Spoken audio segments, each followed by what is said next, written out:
feel so much frustration at the Republican Party. Let me tell you why.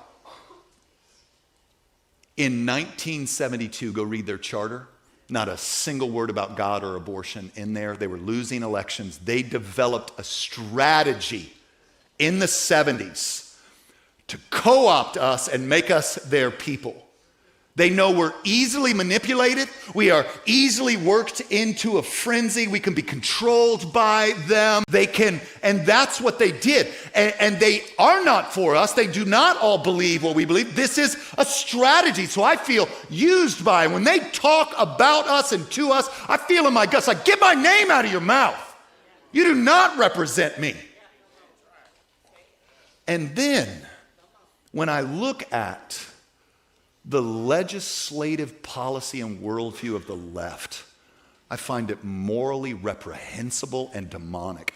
Legitimate to be frustrated with your party, even if you're a partisan. Okay. Mm-hmm. That is no problem there. There are things that we would say in different parts of the Republican Party that we would be frustrated with as well. Mm-hmm. Okay. And he says, let me tell you why. And then he refers back to 1972, the charter, not a single word about God and abortion. They were losing elections. And then, from that, they developed a strategy. The Republican Party developed a strategy to co-opt us and make us their people. Mm. Okay, Erin, weigh in on that because you had some really good thoughts to clarify this. It certainly questions motives, doesn't it? And I mean, obviously puts the questions whose motives? The Republican Party's motives. There you go.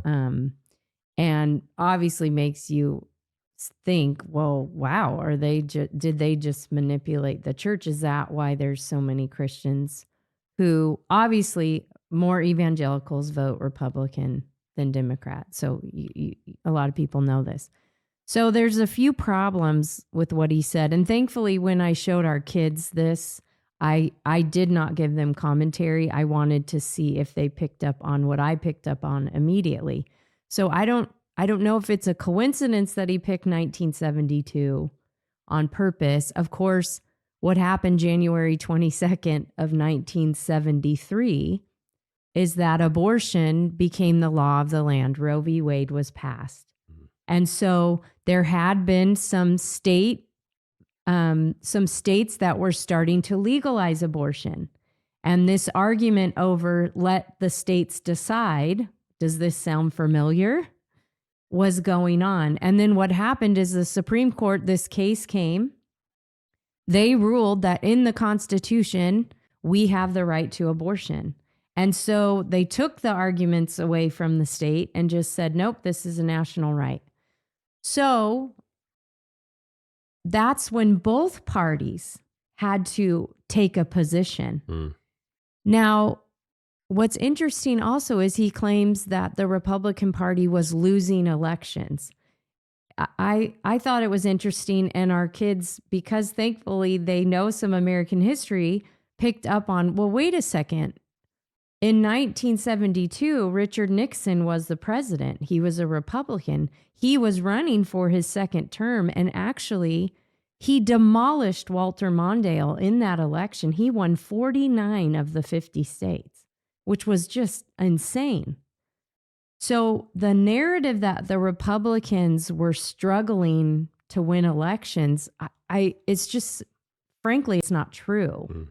Mm. And so that was troubling to me, that is how the Republican Party was portrayed. Very manipulative. They didn't have good motives in becoming pro-life, that it was just a ploy to bring in the churchy people. Yeah.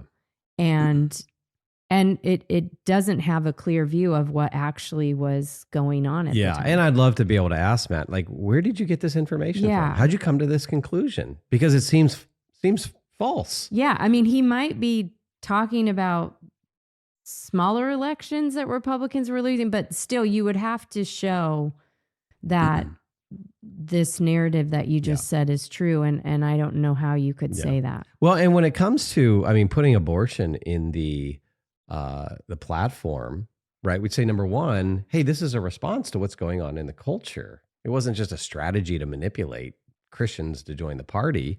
but actually it was a good thing.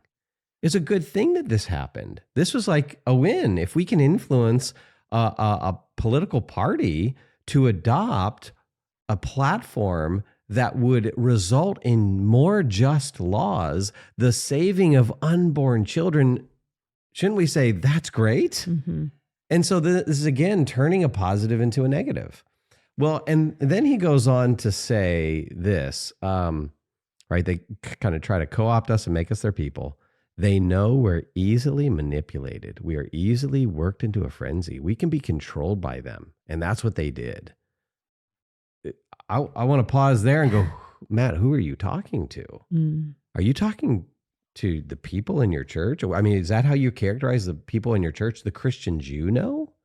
Are you saying that's the general feel you have for the Christians across the country? Yeah. I mean, there can be a little bit of maybe a proper offense to this if you're sitting there listening to him going, you're talking about us. We're easily manipulated? What reason do you have to think that? Because many of us, the majority of us, are supportive of one political party? I mean, what's the reasoning? We don't obviously get that there, but I want to say, look, I want to give Christians the benefit of the doubt. I would never characterize my brothers and sisters in Christ as being easily manipulated. Do I think we're in an anti-intellectual age in the church? Yes. It doesn't mean that we're also easily manipulated and worked into a frenzy, although that could be the case. But there are tons of thoughtful Christians out there, and I don't think it's just easy for some political party to control them. So it's a bit demeaning. It's a little uncharitable, to say the least, to characterize. I'm assuming he doesn't just mean his church, but to characterize the church in such a way. He may be talking about all of Americans, but either way, it is pretty insulting. Yeah. And he says they are not us. They do not believe what we believe. This is a strategy. Well, of course we'd say, of course there's not. And this is in every political party in the history of humanity. No, not everyone all believes the same thing. Yeah. There's some core principles, and hopefully there are principles, right? If you're a conservative, there are conservative principles that guide you in your thinking. But certainly there are Republicans that I know don't believe everything I believe. I think about, Ronald Reagan, who's a very popular Republican president. And he, when he was the governor of California, advocated for no-fault divorce. Well, I adamantly disagree with his position on that. And I think that position alone has brought about so much harm. Yeah. And so I don't have the idea that every Republican agrees with me on everything. And I don't know anyone who does. Certainly, if a Republican goes against maybe some of the platform issues and stuff, then you would say, well, are you even a Republican at all? Yeah. But this idea that most of us think that Republicans are Christians and they believe everything we believe, I just don't know who he's talking about. Yeah. Well, and then he goes on to say in that clip, right, he talks about the left. Mm-hmm. And he talks about their platform being morally reprehensible and demonic. Mm-hmm. And he does look at both sides. Yeah, and here's where we want to applaud him. In fact, I think I applaud the strong language, because I think if in your party's platform, you are advocating for the killing of innocent unborn children, and you're also advocating for the bodily mutilation of children through gender transition surgery, or gender affirmation surgery, as it's called, that is reprehensible and that is demonic. Yeah. And advocating for the total upheaval of marriage and what it is, and acting as if we are the ones who made marriage, not God. Yeah. And these are three big things in the Democratic Party, which he talks about, to his credit.